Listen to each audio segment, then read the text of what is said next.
I just want to do God's will. The kind of revolution that the world needs is a Christian revolution. If you want a miracle, you've got to expect it to happen. You are the recipients of God's grace and God's blessings, and you rejoice in that reality.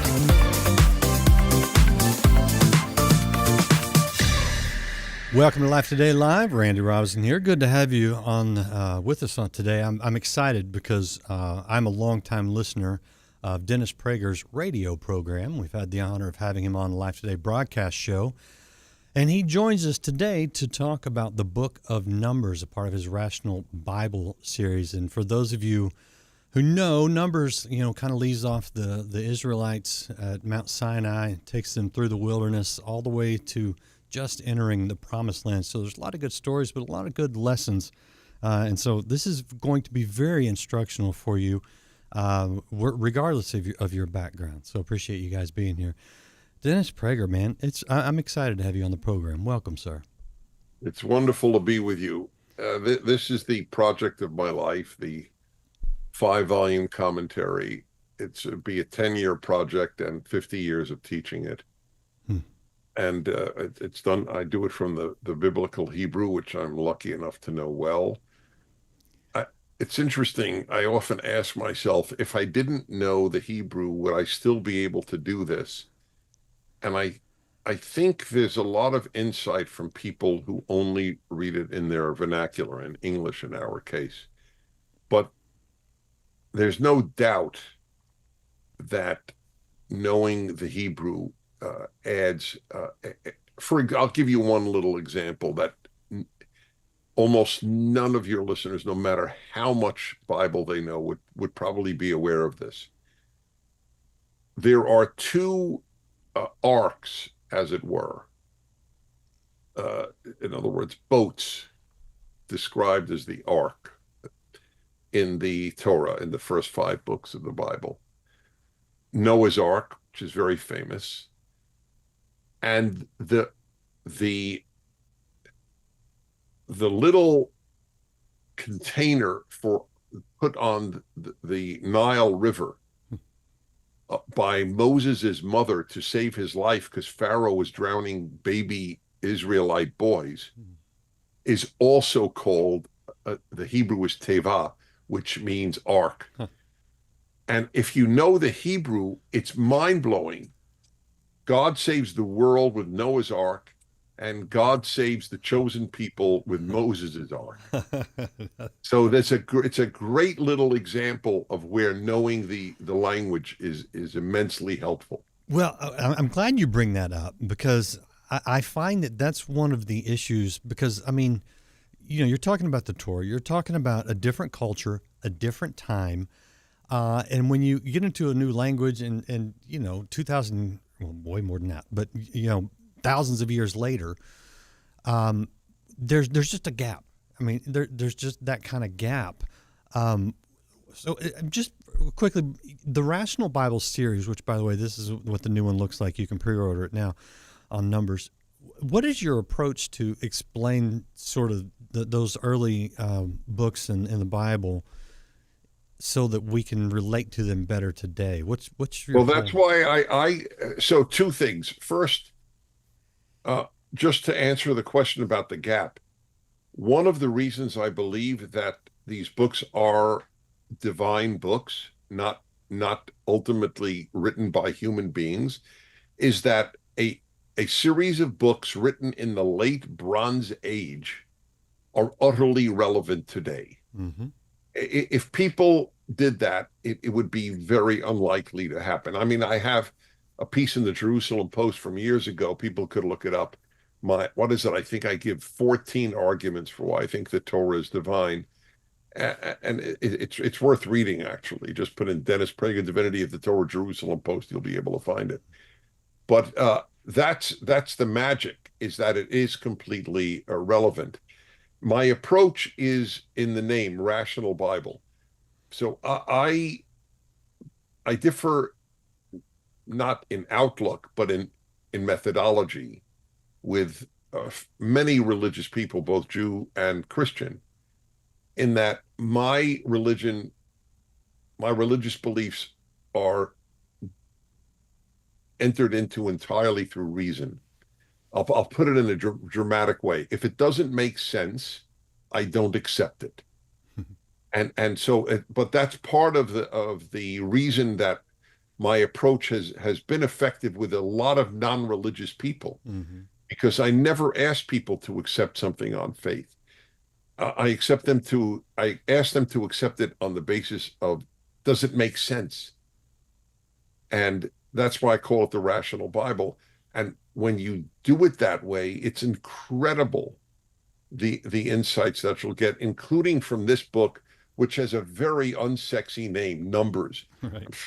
I mean, I often think, people at Dennis Prager's book on numbers, they'll think I'm a mathematician, Yeah. who Right.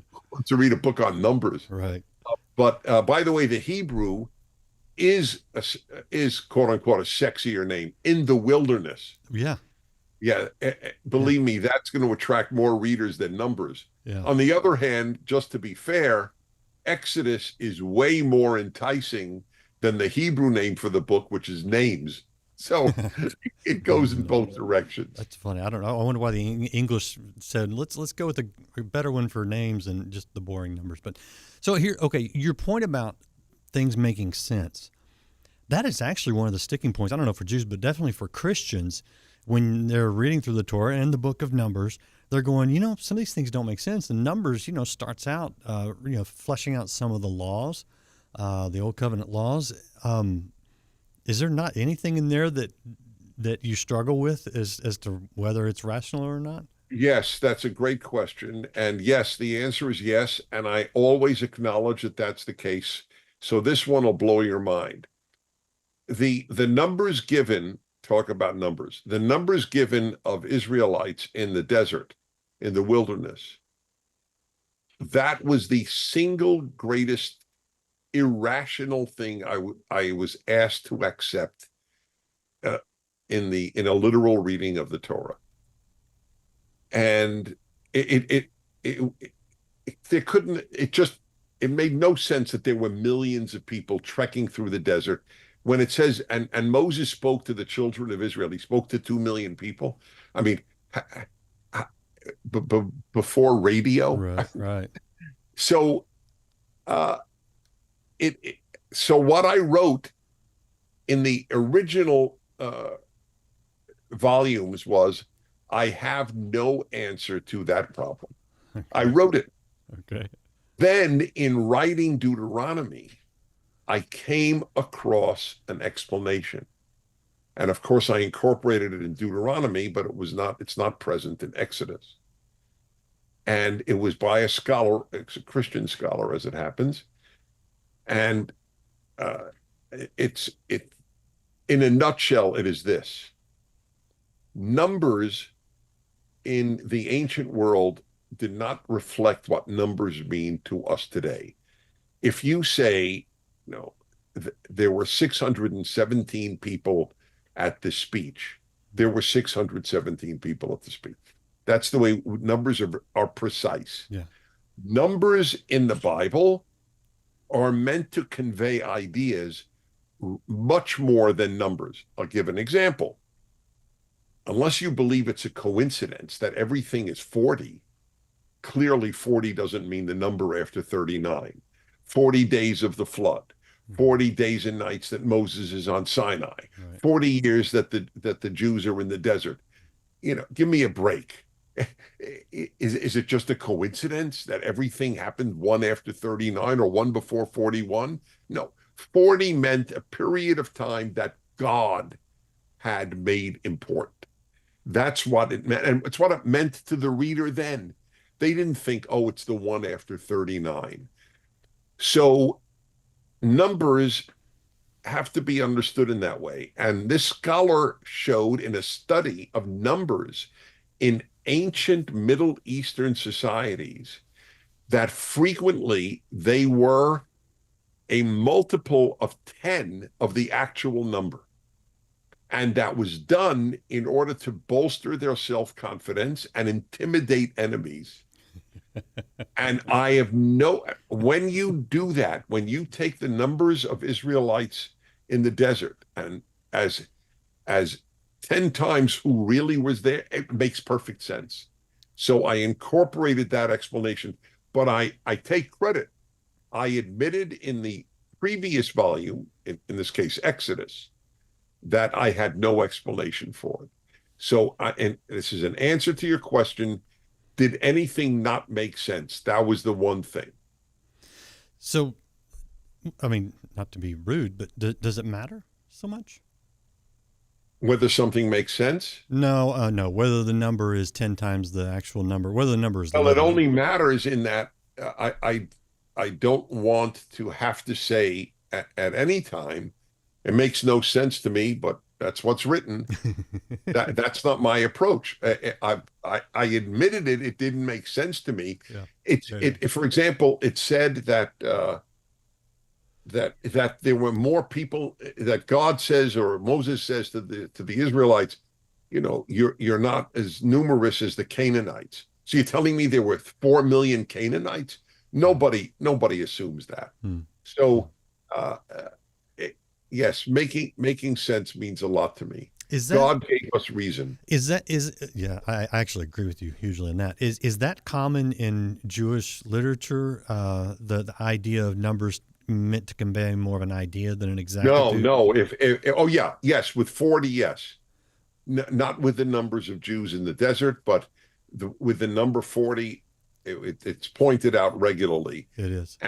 And maybe very Orthodox Jews will regard it as literally accurate. Mm-hmm. It does, and then, by the way, it may be literally accurate. Maybe the flood was 40 days. Maybe Moses was up there 40 days. Maybe they were in the desert 40 years. But I think it's too coincidental to mean precisely that number. Well, and I think culturally it's generally accepted that numbers have a lot more significance than just the raw number. I mean, that's seen throughout. Okay, let me ask you about sort of some of the things in the desert, because there's some well-known stories, the 12 spies, Balaam. There's some great stories told in the Book of Numbers as well. I don't know. What do you like? What's Dennis Prager's favorite part of the Book of Numbers? Well, I would say that I'm just making sure it's in Numbers. Going over it. The rebellion of what's his name? Korah. One second. Sorry, Korah. Korah, yeah. Yeah, Korah. Yeah. It's how it's in Hebrew. Okay. Korah's rebellion is unbelievable, unbelievably pertinent. So Korah rebels against Moses and Aaron. And his argument is, hey, hello, we're all holy. This man was an early leftist. And I don't mean this as a cute line. That he was the egalitarian of the French Revolution. He who the hell are you, Moses, to claim that you're any holier than anybody else?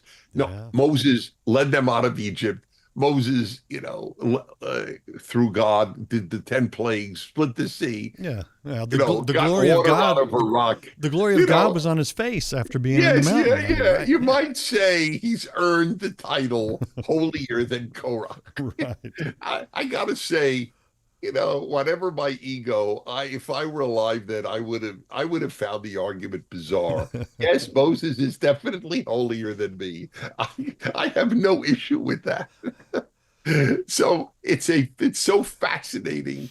This instinct that we're all equal is so basic to the human condition, as is the Jews' complaint. Hey, we want to go back to Egypt. The food was good. The food was better. Right. By the way, the lesson I draw from that is really important. Humans do not yearn to be free. That is a myth. Humans yearn to be taken care of. I'm willing to be a slave if you provide me free food and board. Yeah. Free food and room. Board is food. So it's people will trade in, and they do it all the time when they elect the left everywhere in the world. We'll give you liberty, you give us food. Yeah. They have food, they're not starving. You give us benefits. Yeah. Yeah. That's what people want. Free healthcare, free tuition, free lunch for my kids, free breakfast for my kids. Free.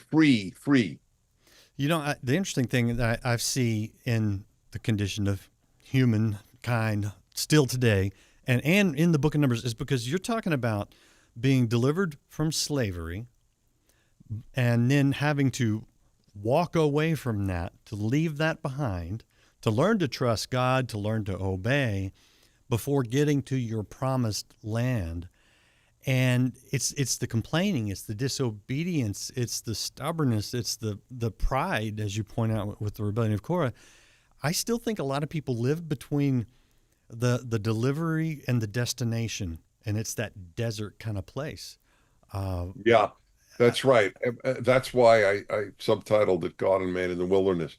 We spend our lives in the wilderness. We don't spend it in the promised land. Yeah. It's in that sense, this book really talks to the rest of us.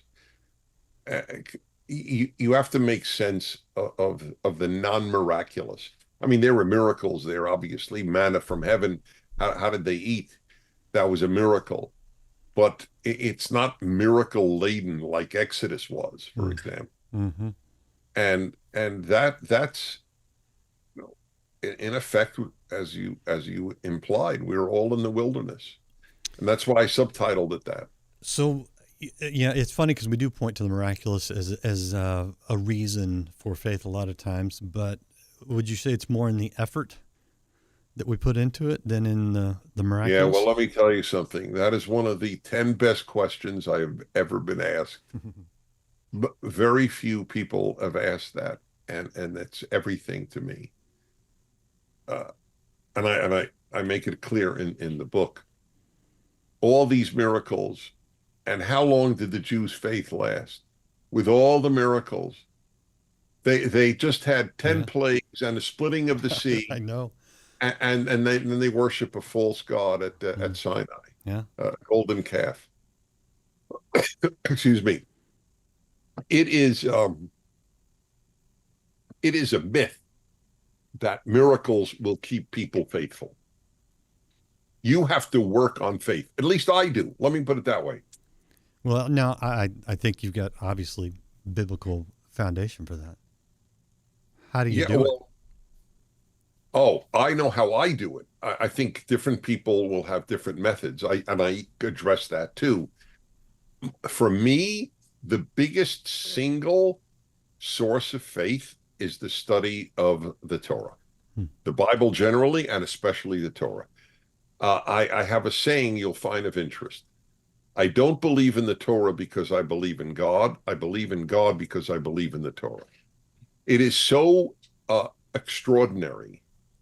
It is such a leap beyond everything that preceded it. Just the Genesis 1:1 changed all of history.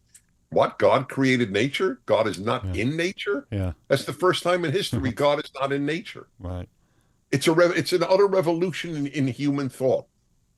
Study keeps me religious. You'll like this. There's another thing that keeps me religious. The irreligious. What does that mean? Oh, I'll tell you exactly what it means. When I see the idiocies that come out of the secular world, I stay religious. Only secular people say men give birth. Right. No religious person says men give birth. Right. Did you hear Trump's line about? I don't know if I can say it. Yeah, I can say it. He didn't believe that men could have periods until he met Tim Walz. I don't know. That's a good. Oh line. yeah. That's he's a witty guy. Okay, sorry. All right, this is the book. Tim Walz. They in his Minnesota. They put tampons in boys' restrooms in high school. Yeah, it's crazy. So maybe that was a joke that Donald Trump said, but it reflects a reality. Yeah, no, I know. Yeah. Okay. So this is the book. I want to show people again. Get us back on track here.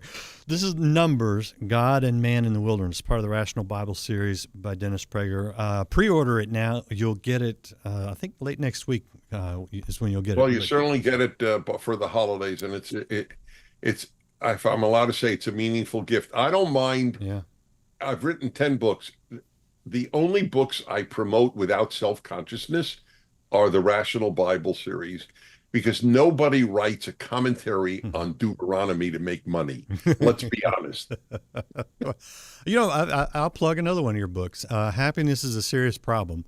Right. Much easier to read, but what a great book. That one really got my attention. Anyway, okay, so no, I'm glad it did. It's and everything I write is meant to touch people's lives. Yeah. The Happiness book does. Yeah, and the Happiness Hour on the radio program. Again, okay. Thank you. So in the book of Numbers, we see you talk about reason, right?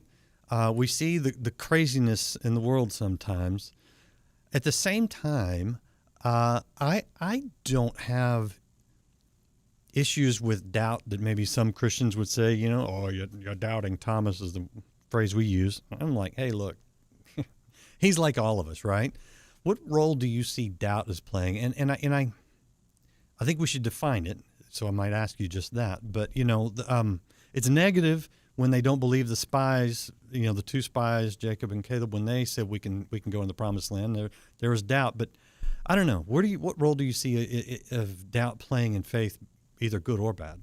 Doubt keep. If we never had any doubts about our faith, then we wouldn't work at keeping our faith. There would, if it comes naturally, if it comes instinctively, and for some people it does. I'm not one of them, but it does for some, I have no doubt. But for most people, in my first book, The 9 Questions People Ask About Judaism, which I wrote 50 years ago, I can't believe I was very young when I wrote it, and I'm very happy that I did. My co-author, I wrote a co-author to that. We cited a rabbi, an Orthodox rabbi, who said God created doubt. I thought that was a brilliant little line. If God wanted us to be absolutely certain, he would have made us. He would have made it absolutely certain. He made it absolutely certain to Moses at the burning bush. We could have all had our burning bush. God talked to us, and there would be no doubt. The doubt, first, it also keeps us humble, and that's good. Mm-hmm. And it keeps you working at your faith. Mm. Is it good to ever be absolutely certain about almost anything one does? If you're a pianist, I'm into classical music, so I think in musical terms.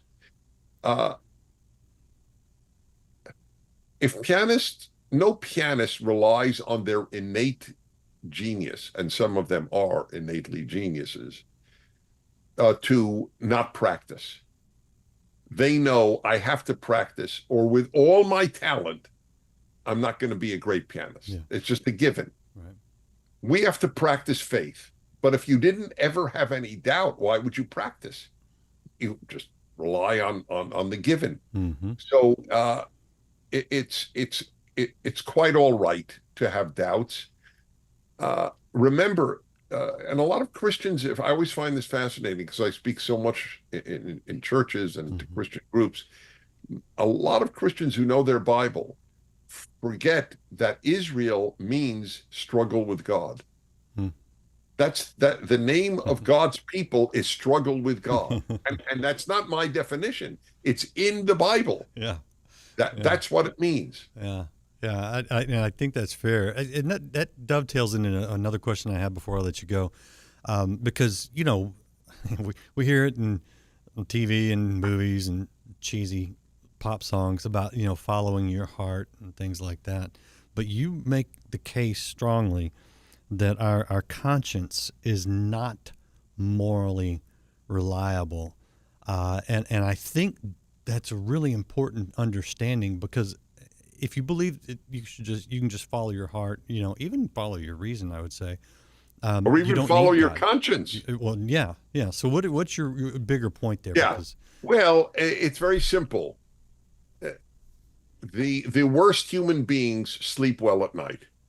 Their conscience doesn't keep them awake. We know of no insomnia among Nazi murderers, okay, or communist murderers. They seem to have slept quite well at night. The conscience is largely useless unless the conscience is formed by a value system higher than the conscience. right. But otherwise, the conscience is just another word for how do I feel about myself. Yeah, and we know where that's gotten us. That's right. All right, man. I appreciate your time so much, your talent, your input. Is there anything you want to add before we let you go? Only that I really do believe, as I say to pastors, if you don't get 50 sermons out of any one of my volumes, I'll buy the book back from you. There's more than that in the Book of Numbers. They may have a boring title, but it's more there than is that more there. than 50. Yes. All right, thank you, sir. I appreciate you so much. My pleasure. Thank you. We'll show you guys DennisPrager.com. This is his website. You can connect to the radio show. It's a great show. You can listen live online. His books, anything related to him. It's a great resource. Appreciate you guys joining us today. Hit that share button if you haven't liked, followed, or subscribed. Please do that. You'll get more notifications. You never know who's going to show up here on Life Today Live. We'll see you again next time. The fact that I'm sane instead of somewhere committed to an institution is an act of mercy on God's part. The same for you, the same for every man, whether they believe it or not.